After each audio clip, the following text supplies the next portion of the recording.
Over the last couple of episodes of Unsealed, we have been talking exclusively about one of the most fiercely fought rivalries in all of sports video game history, and maybe in video game history in general.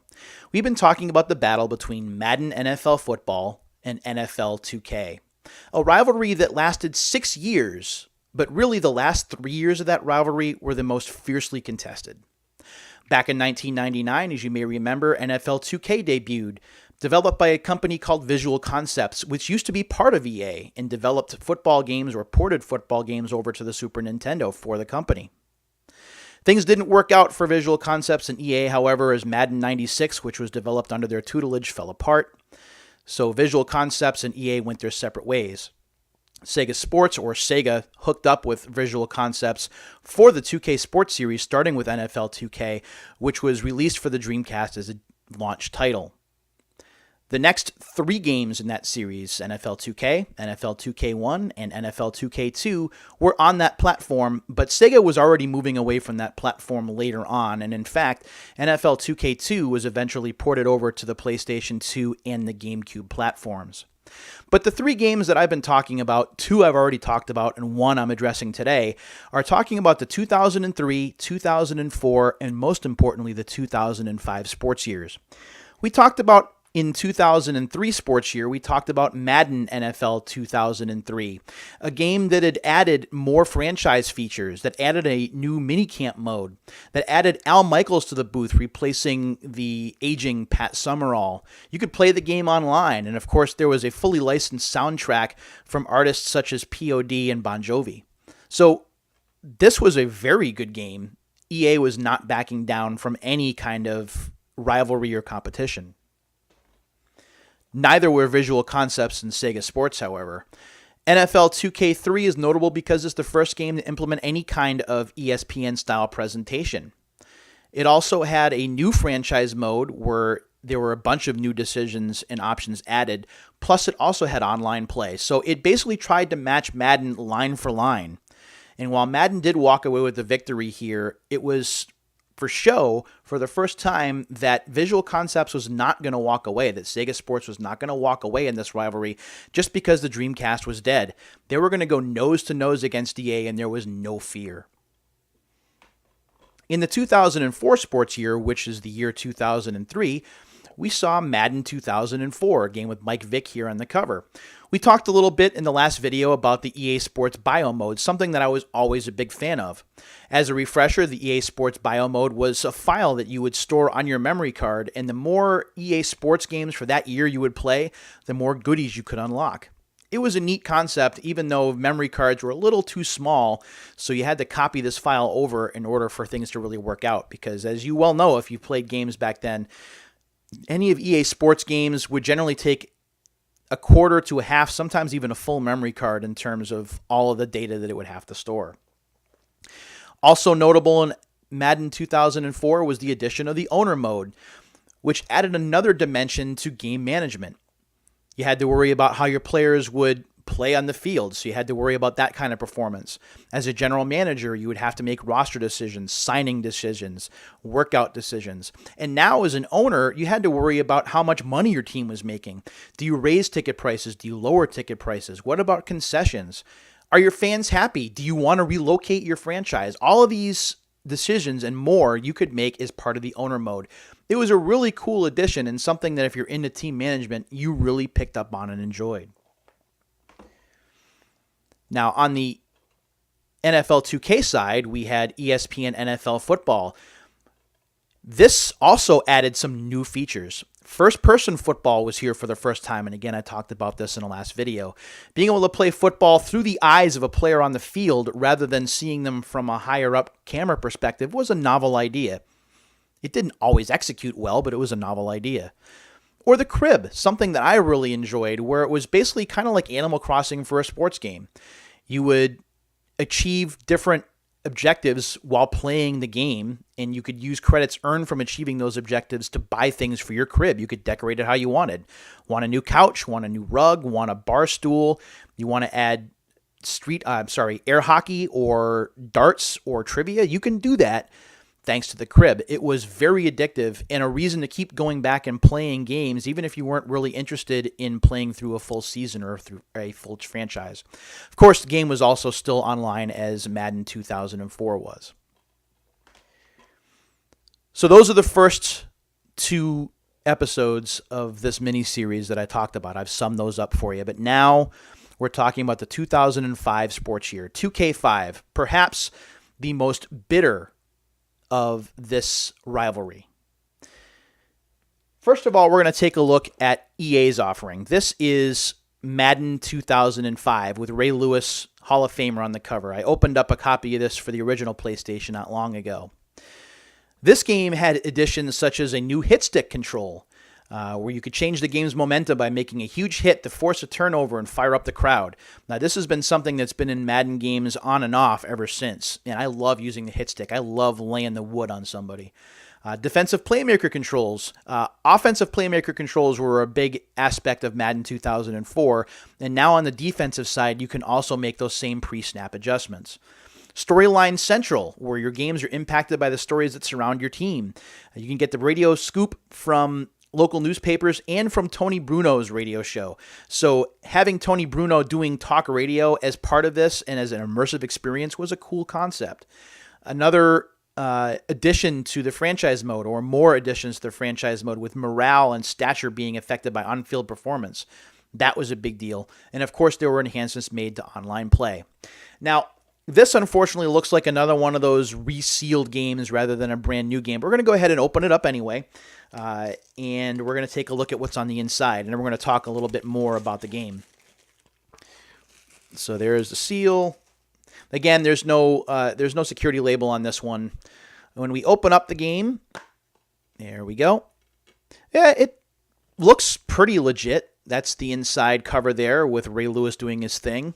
We'll take a look at the manual here really quick and see what we can pull out of here. The manual is pretty brief. It's only about 23 pages long.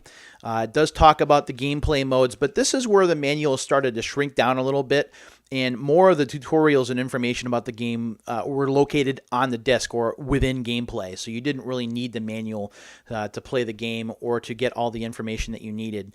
But they do have things here about the franchise, Storyline Central, a progression system, EA Sports Radio, and more. I liked this game. This is probably one of my favorite Madden games of all time. And one of the reasons for that is just because of that feeling of immersion. Although it didn't have its own broadcast personality, having Tony Bruno there doing radio shows and trying to refer to what your team's doing or maybe off references, while at the same time conducting interviews with actual NFL players and coaches, I thought was a really cool get. And me being big on presentation, I thought that was pretty cool. So that's Madden 2005 in a nutshell. It was the big game. You wanted to get Madden if you were a Madden fan that year, and you had no reservations about it. As far as 2K goes, Sega teamed up with Take-Two that year, and they decided to do something absolutely crazy, unheard of, something that you wouldn't think that a publisher would do. They decided to institute a price war against EA. And the way that they did that was they sold the game I'm about to show you for just $20 brand new. That's right, less than half the price of a brand new PlayStation 2 game. You could get yourself a brand new football game with all of the updated rosters, a whole bunch of features, and for just a 20 spot. That's this guy right here, ESPN NFL 2K5. A game that to this day, in my personal opinion, has the best, I repeat, the best presentation value of any football game ever created. It's that simple. And I'll talk about that more when I get this open. We take a look at the features on the back of the case here. We're looking at ESPN presentation. Now we have Chris Berman and Susie Kolber on the team. We have reports from the draft and injury reports as part of the post-week wrap-ups. We have in-game replays that use the wire cam that ESPN had put into use for that particular year. There's a VIP or virtual personnel or virtual identity profile that saves the way you play and all kinds of statistics, so that if you play against someone online, you have some idea of what their tendencies might be. There's an ESPN 25th anniversary mode in here, which is basically a situational mode where some of the best moments over the last 25 years are playable here, so you can either try and repeat the outcome or maybe change the outcome. The crib returns, and you can not only update your crib, but you could play against real people, although they were ghosted. They were kind of real people, but not real people. You could play against David Arquette, who I think he had already done his WCW run back then, but whatever. Carmen Electra, big on MTV. Steve-O, the Jackass guy. Jamie Kennedy and Funkmaster Flex. They weren't huge stars, but they were people that you recognized and understood. So you had that sense that you were playing against them, even if you weren't playing against them online. So you could hear their voices. They would trash talk. It was a really cool concept. Maximum tackling, control with never before, deciding whether to go to a wrap-up tackle or lay out your opponent with a big hit. So again, we're looking at the hit stick. We're looking at more violent tackling, more violent hitting. And of course, being online was a big part of the game as well. And I just want to show, and I know it's going to be tough because of my laptop, but you can see the NFL countdown set with Chris Berman there. Again, and I know I go over presentation a ton. It is my thing. It is odd, I know, but it is my thing. Having the NFL Countdown Studio reproduced in such a way made this game feel even more like an NFL broadcast than ever before. You had NFL personalities lending their voices and delivering the lines pretty respectably. It didn't sound fake or phoned in. It sounded legit. You had all of the graphics packages that you needed, not only for replays and for camera angles on the field, but also for stat overlays, interesting observations. There would be stats that would show up that would show where you were passing on the field and what your success rate was based on how far you were throwing. Things like that I always appreciated because it felt more like a TV broadcast than a generic game. And I thought that was great. Again, this doesn't have the security seal on it, so we're going to try and open this up. I don't know whether there was a security seal for this game, though, and it's possible that this might have been a reprint later on after the game had initially launched. But when I bought the game and I got it from Amazon, there was not enough information for me to really know one way or the other. So we'll go ahead and we'll open this up. There we go. And I do have one more thing to show you here, and I will get to that. I have the surprise that I promised. Boy, this is not fun. Let's see here. There we go. And it still won't come off. I've been waiting to open this, by the way, because my copy of the game has seen better days. There we go. So throw that away. When we open up the case, it is a reseal here. The case is not the right case. It's a generic case, which is too bad. But as you can see, you get the manual. You get the disc here. We'll take a look at the manual really quickly. The manual does feel a little bit weighty. It is 30 pages in length. It does have the Sunday Night Football schedule like last year, or like 2K4 did. Any notable games? Browns versus Dolphins. The season opener for Sunday Night Football was Chiefs versus Broncos that year. So that is NFL 2K5 from ESPN. I've talked enough about the presentation. I think overall, if I'm talking about football games that are my favorite of all time that are simulations, it's this one. It's got to be this one. Now, I prefer to play it on the Xbox rather than the PS2. The Xbox was the lead development console for this and for ESPN NFL football as well. Plus, having that hard drive there to save data rather than having to rely on a memory card. There were also, instead of still images for replays like this has, there were actually full motion or video that you could play of the highlights during Chris Berman's halftime show and during the post-week wrap-up as well.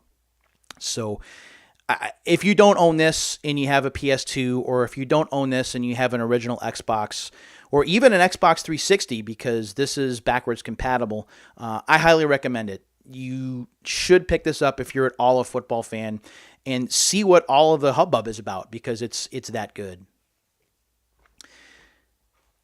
So EA did something a little bit different in 2005 sports year. Usually they released one game, and that was it. They released their base SKU or their base game, and that's the end of it. But in 2005, we got the first collector's edition from Madden that we'd seen in a long time. The last kind of collector's edition was Madden 93 Championship Edition for the Genesis, which was strictly a rental game, and a game that I'm still looking for, by the way. But this is the real deal. And this shows Ray Lewis on the cover. It says right on the back that it's for the true Madden fan. It has the full Madden NFL 2005 game, plus, so these are all things that are added, playable classic versions. You could play versions of the game, and the versions that are included are Madden 93, which is the Genesis version, and also, I believe it's Madden 98 and Madden 2000, which were PlayStation games. So you could see, if you played each of those games and then you play this, the gradual progression of the Madden series from 16-bit to 32-bit to 128-bit. And I always appreciated that. It's one of the reasons why I've had the collector's edition in my library for the longest time, but I got mine used, so now I finally get to open one up that is still sealed, and I'm going to do that very shortly. There's also Madden Moments. So just like NFL 2K5, there's situational football here where you replay more than 20 of the greatest moments of the past 15 seasons using the using the Madden NFL 2005 game. That's exclusively here on the Collector's Edition. There's also a Madden Trivia Challenge as well. Test your knowledge of Madden football and NFL trivia with over 1,000 questions. You can compete either single player or head-to-head in two-player mode. There's also an hour of video here as well, with videos on the Madden phenomenon, the music of Madden, evolution of art in the series, behind the scenes, and the game producer's commentary. It comes in a fancy slipcover, and when you and the slipcover has got like a little dot seal on the top here that we're going to try and take off. We'll put that right there. And there's another dot seal at the bottom. So we'll take that off too. There we go. So I've been looking forward to this since I got the game. This is going to be really cool. So you open this up, and this is the case that you get on the inside, which is why you keep the slip cover, because you really don't see much. That's Ray Lewis there in black and white. On the back of the game, you have John Madden's autograph and a little EA tagline. It's in the game. So we're going to go ahead and we're going to open this up. Boy, this is exciting stuff. All right. Thanks for sticking around, by the way. I told you guys this is going to be a longer episode, and I wasn't kidding. There we go. All right. So when we open up the game, and this does have the security seal on it, I am going to try and keep that on there.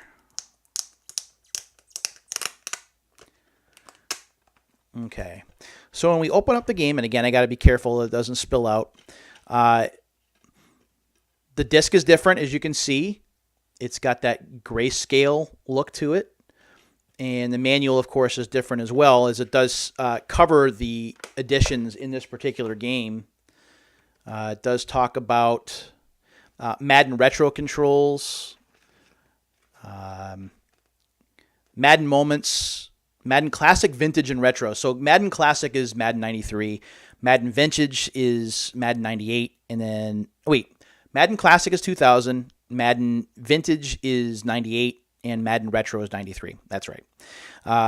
So this is neat. And the cool thing about this, especially if you're a Madden fan, is this is not expensive. I paid $20 for this brand new. And you can probably find used versions for less if you don't care about opening it for the first time yourself like I do for this show. It's a great game. I talked about how much I liked it towards the beginning of this video, I think it's worthwhile to own if you're a Madden fan or a football fan in general. And honestly, if you have the money and you're a football video game fan, both of these games, I think having them side by side in your library, whether it's having both,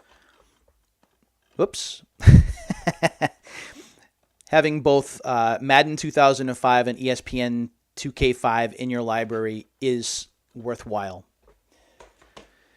Unfortunately, after the 2005 sports year, the NFL went with an exclusive license, granted it to EA, and 2K was out. There was one more 2K football game called, I believe it was All Pro Football 2K6 or 2K7, one of those. But it didn't have the same magic, even though it had some older football players and did some things, especially in replays, that looked really good.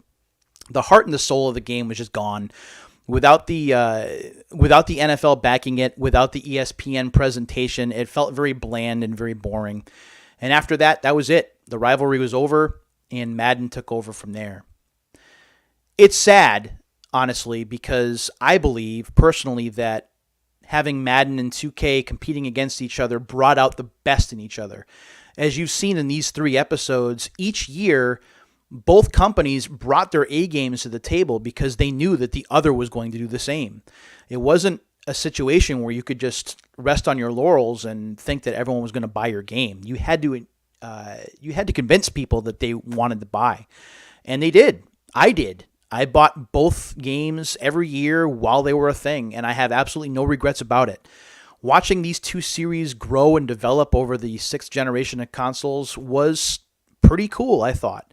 And I like going back and playing these games just to relive the memories, not only of the rosters and the teams back then, but also of the rivalry itself, and how I believe that both companies pushed each other, both development teams pushed each other to do better. And I think it made video game football on the whole better as a result. Thanks very much for watching this mini-series on Madden NFL football and NFL 2K. I really do appreciate it. We'll be doing more game openings very soon. But until the next time, my friends, see you later.